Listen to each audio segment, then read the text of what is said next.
Previously on part 3 of the ATST build. If you have a really close look there, it looks like crap, basically. I'll show you tomorrow, or the next clip after you see this one, how I'm going to fix that.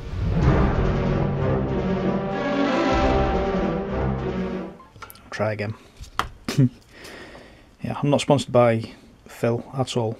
When I first came back to the hobby quite a few years back, I splashed out. Been avoiding one of these things for years and years and years, and I decided, yep, okay, this is about 4 years ago. Treat myself, spent a lot of money on that thing, and then nearly ruined it because I didn't know what I was doing with it. Everywhere I'd looked in the magazines and in books and stuff like that already assumed that you had a basic knowledge of how to use one of these things, which I didn't. So Phil has a website, and on there he does all kinds of builds, and he does catch up things for YouTube every Friday, I think it is. He does kit reviews and stuff like that on his channel, and he does a really good basic how-to thing for airbrushes, and it's thanks to him I now know how to use one of those. A lot of pointing. One of these things. So basically everything you've seen from me in regards to the airbrush was taught to me by this fella. Thanks, Phil. The weathering side of things that I'm about to show you will have been taught by ModelMakingGuru, the incredibly talented Mr Foxx. So bits and bobs from other people as well is leading to where I've ended up with this thing, and making a piss poor video on myself. Right then, let's get you off the sprue. It's a good old Games Workshop thing. I got this when I was a kid. Did I? No, I didn't. I got the original one when I was a kid. This one's about 5 years old and it's still going strong. And I've cut through metal parts and everything with this thing, including these metal miniatures. Oops. Right then, back to these sponges. They're all kinds of squishy and squashy, all kinds of different grades. So you've got quite a scratchy one, and then you've got a really smooth one, and then you've got scratchy, really scratchy, and so on. So you've got like really coarse grades, so you can do some real big heavy sanding work. And then you've got finer things. You can see the wheel used. If you focus, there we go. That one's really good, it's really spongy. So that's a thinner version of this one. That one's obviously for big broad areas. And again, you get really coarse and not as coarse. And then you get the polishes. This one first, and then that's the vinyl polish. What we're going to do now is cut this back. So I don't know if you can make that out there. Like I said in the last clip, I got a little bit too excited. Didn't wait for the top coat to dry enough. And it's left that horrible sunburn peel type effect. I'm hoping you can see that. And basically all I'm going to do is figure out which one's the coarsest. Backwards and forwards.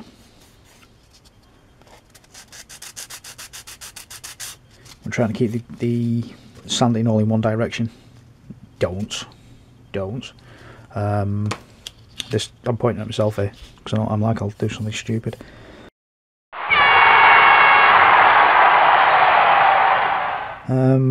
Yeah. Stay in one direction. Don't go circular. Otherwise you just make your job harder for yourself. You can see there now it's not as shiny as the left hand side because I'm taking the top layer off. So cut back, flip it over for the really smooth side.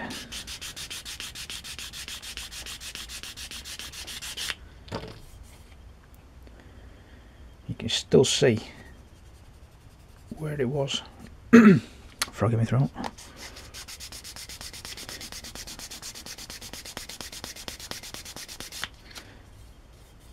But that now is flat smooth, even though you can still see lines in it. That's ridiculously smooth. And there's to how get your teeth in to know when you're ready. When you flip to the white side, You should hear a squeak.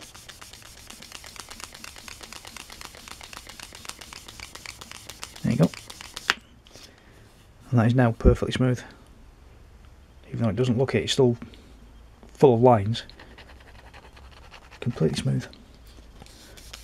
I love these things. Now they're not exclusive to Phil. I think it's UMP. Do their own. Again, links will, something will flash up on your screen, or excuse me, there'll be a link in the description as well. That's gone all snotty and gritty as well. That side. It's not as bad, so I'm going to leave that one so we've got a comparison. So I'm going to revarnish this side with, well, here's one for you. The original clear. I've had that bottle now since 2008. It looks yellow, but it's absolutely fine. It really is. So I'll be brush painting this on that side and leaving that again for the day to dry off. That'll end up with 2 coats to bring it back to this standard. I might even give that a 3rd coat because that's really nasty. Yeah. No, I'll leave that side. 2 coats of that on that side. Leave that to dry. And all this is in preparation for when I get around to doing the weathering for that. So I'll get my stuff ready. We're doing the detail painting for this now. We're back in a minute once I figure out what I'm using out of this little lot here. Yay! Brace yourselves. Did I just teach something then with that sanding? My god. There's a scary thought, I'm actually teaching things. Okay. It's terribly responsible of me. Yeah, let's make a clear space here. On the palette. I think I mentioned in an earlier clip as well, I love brushing. Oh my, I need coffee. I love brush painting with these model airs. Like I said, they're already, I think I said it in another video clip thing. Get your teeth in.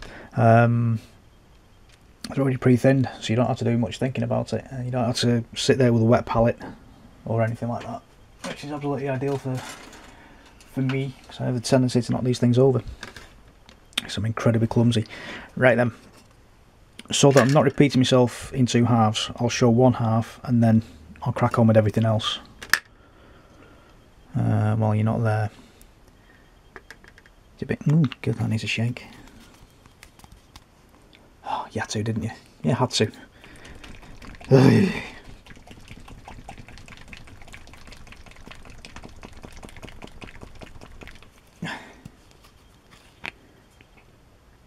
There we go, that's better. Normally I wouldn't go in with white straight away. I'd leave white till last. But we're doing all kinds of weathering. Good grief. So it doesn't really matter now.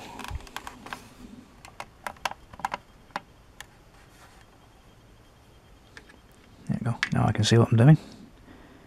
So I'm literally just going to touch over the top of these little shapes. There's nothing scientific, it's nothing overly serious. Just generally scooting straight over the top, very, very gently. Pick them out.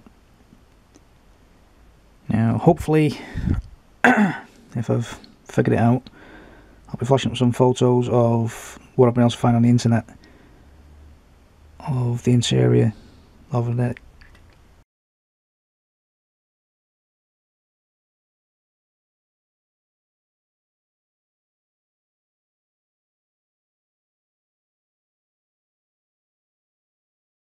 Old chicken buns.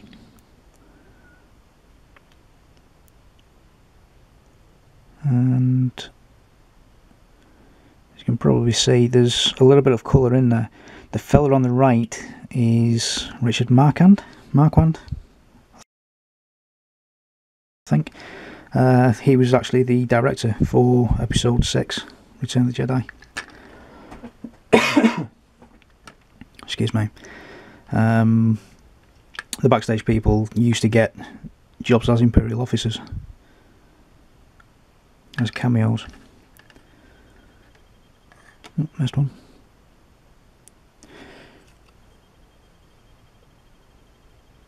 So it's not overly great, but it's definitely different.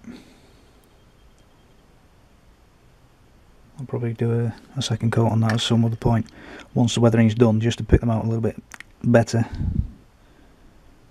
That's a bit too much paint there. It's literally just to pick them out. Nothing major.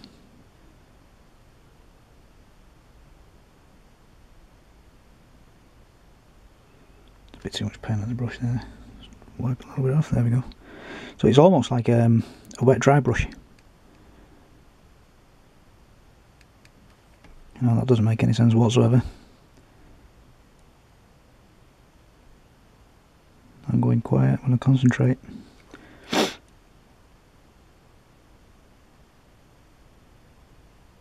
And I'm really not too bothered about that overspill at the back, because that's roughly where the back panel goes anyway. See what I mean about knocking stuff over? Shocking. That's roughly where the back panel goes, and then where the seats are, so I'm not too bothered about overspill at the back end. Yeah.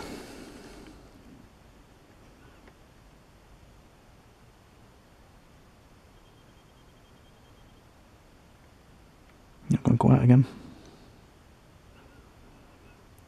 What you can't see off camera is my tongue's actually sticking out while I concentrate.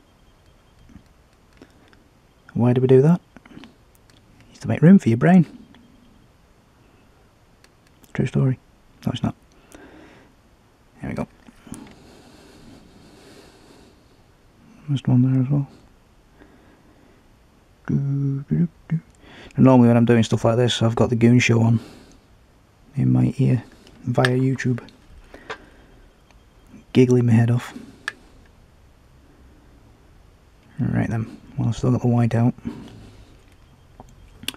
going to pause you there. Whilst I've got the white out, I'm going to pick out the rest of these panels, just so I'm not repeating myself. Yeah, see you in a moment. Change some more colours now. Going with the barley grey. I love this colour. In fact, let's give that a proper shake. So the other pieces have been painted now on the inside, like that. And yes, it looks scruffy as hell, but I don't matter. I don't matter? That doesn't matter. Because it's going to be weathered anyway. So I'm going to now just very, very carefully, too much paint on the brush, take some of that back. Very, very carefully come in here, pick some of these pieces out.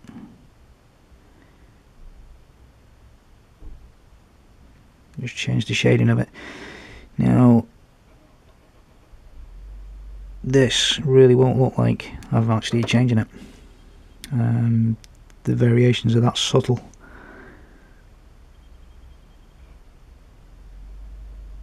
I'm deliberately picking this part out because of this here.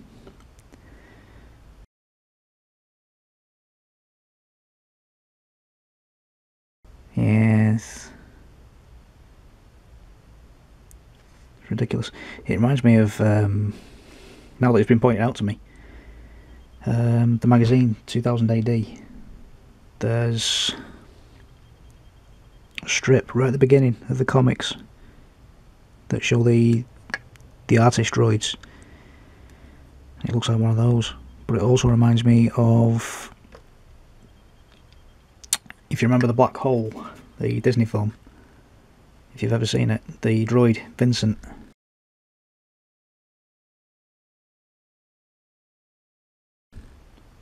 The one that's not broke. It reminds me of him.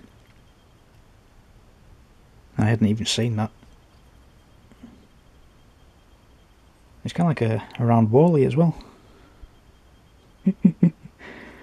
I don't know. It's scary how some people's brains work. It really is. So we're going to go with barley grey into that panel too.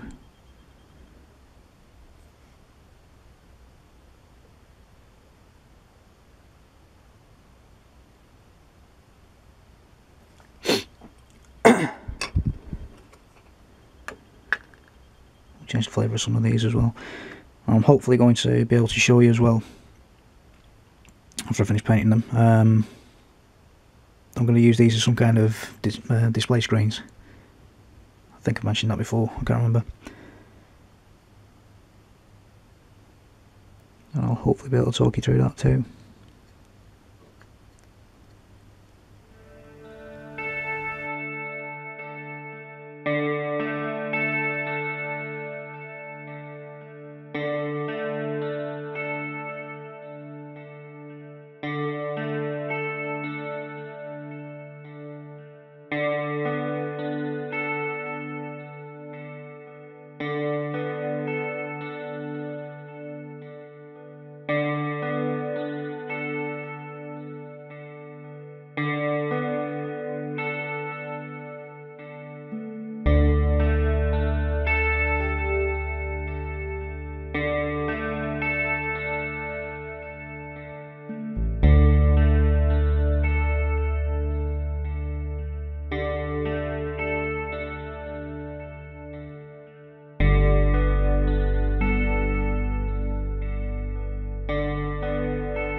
Anyway then, where was I? Oh. So we're going with this one now, US Blue Grey, another lovely colour. Let's give it a good shake. Oh dear, that's not good. Go on, give me some paint.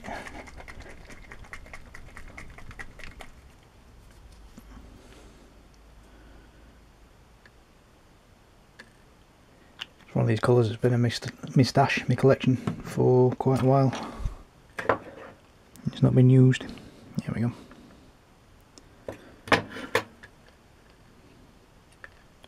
For a hell of a long time.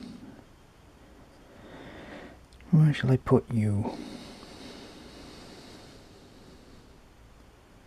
Should put you back there.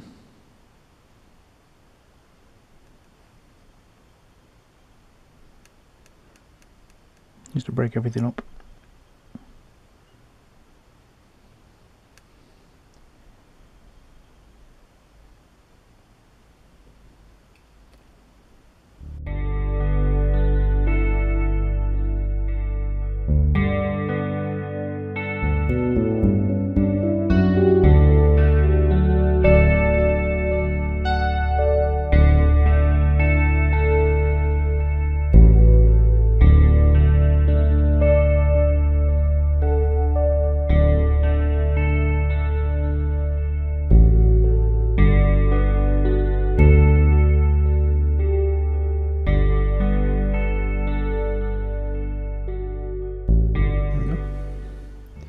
Now we can see the different shades building up, which is all nice.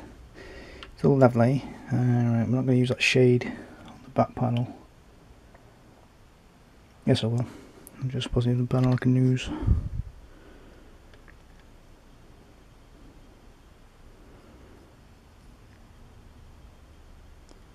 I can do this one here, show the people.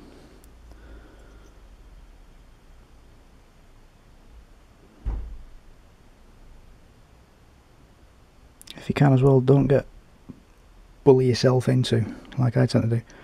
Stay in one position, turn your piece around. Make things easier for yourself.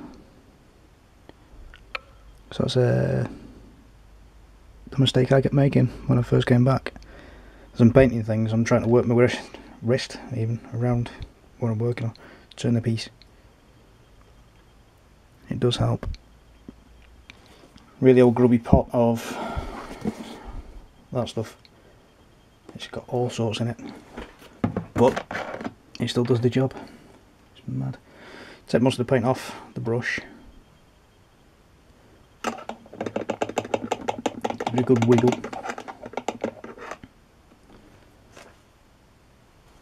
And come back in with an old towel. And just wipe it off. And then test on the back of your hand if you really need to. Nothing there. It's great stuff.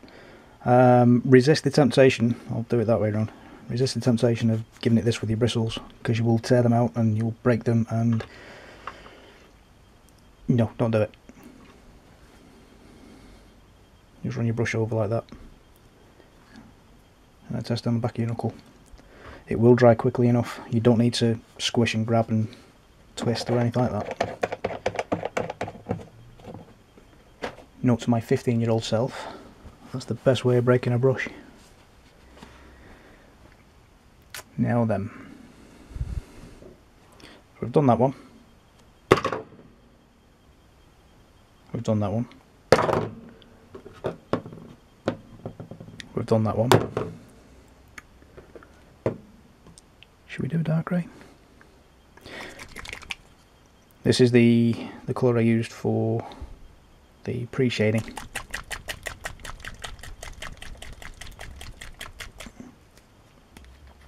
It might be a little bit too grey, a little bit too dark, so we shall test this. See, same brush, it's already dry. We shall test this on a piece that's going to be hidden out of sight, which is this back panel here, which will be covered by this thing. Oops.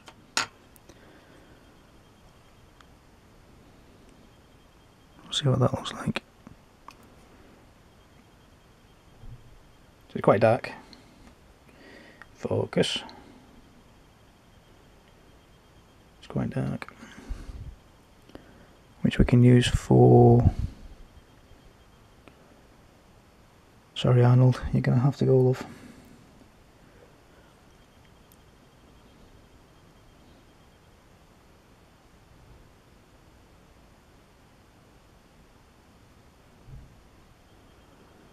Don't worry, Fox.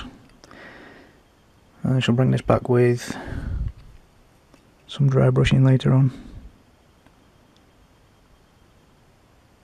This part does look familiar though.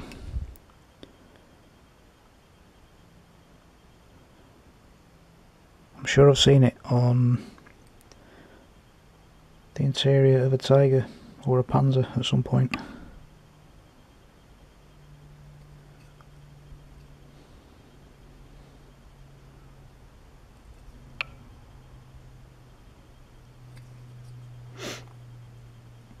There we go. Yep, I like that shade. Oh, voice went.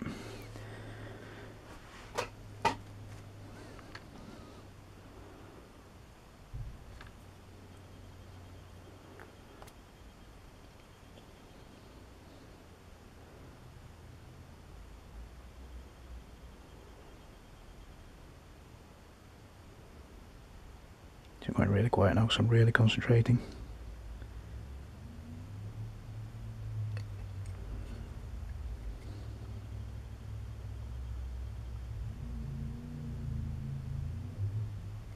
And again, I'm not too worried about any overspills or overpaints. There's a couple of little splodges where I've missed the lines. I know, colouring outside the lines. I've done that since I was a kid.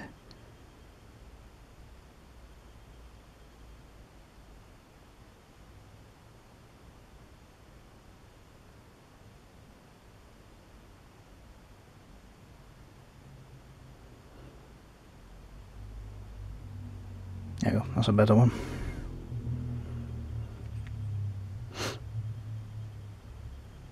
And this piece we can not be too fussy about.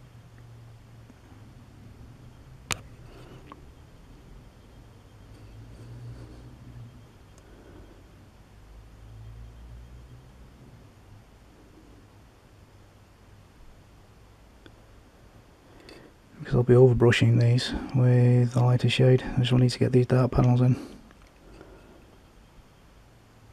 for other people.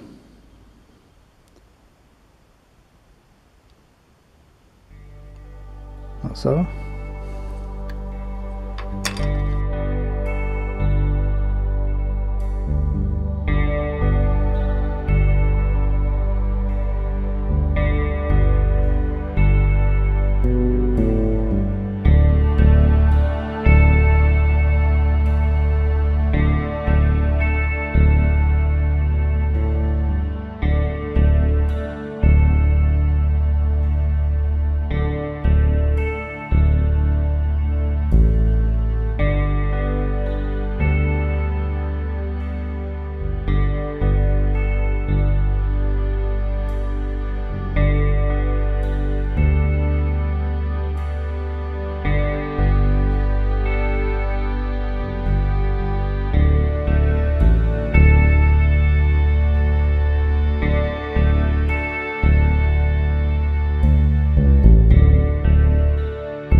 Right, that should do it. We'll varnish those now. And anywho, as I was saying before, my camera decided to shut down on me, so I'm not too sure how much we've missed there now. We'll varnish this now and then leave it for a few hours, and we'll come back do some weathering and things like that, which I really can't wait for, but I will be patient. I won't rush this, honest. So I'll possibly see you in part 4, I think. Thanks for watching, guys. Oop, knocking stuff over all the time. Nah.